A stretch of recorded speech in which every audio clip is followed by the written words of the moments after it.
Hey friends, welcome to my channel. இன்றைக்கி நம்ம வீடியோவில் அபிராமி அந்தாதியில் இருக்க 7வது பாடல் பார்க்கலாம். வாங்க அந்த பாடலை பார்த்துடலாம்.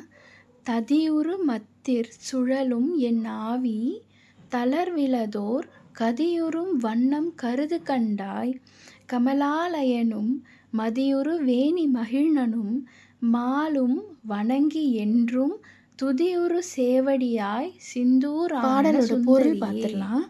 ததியுறு மத்தின் சுழலும் என் ஆவி, அதாவது தயிரை கடையும் மத்தின் சுழற்சியில் அகப்பட்டு இங்கும் அங்கும் சுழலும் தயிரை போல் என் உயிர் பிறப்பு இறப்பு என்னும் சுழலில் அகப்பட்டு மயங்குகிறது.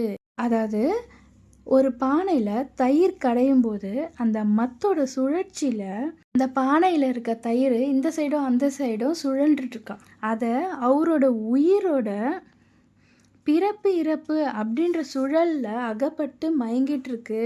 ததியுறு மத்தின் சுழலும் என் ஆவி, ஆவியை தான் ஆத்மாவை சொல்கிறார்.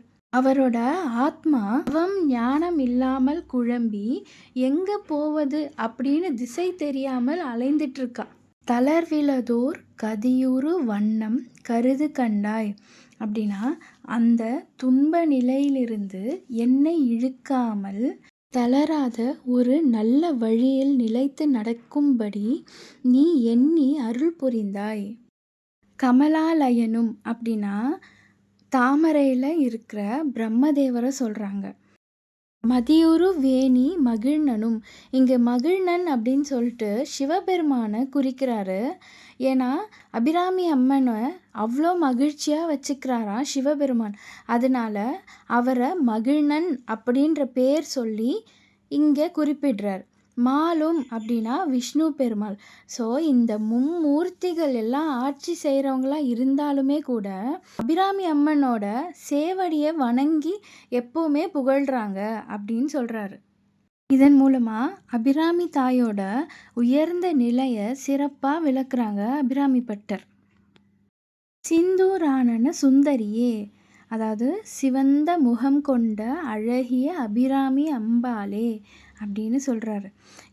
இந்த பாடலை பாடுறது மூலமாக நமக்கு இருக்க மனக்குழப்பமோ தீராத கஷ்டமோ மழை போல் வர துன்பமோ பனி போல் போயிட்டு நல்ல வழிகாட்டல் கிடைக்கும்னு நம்பிக்கை.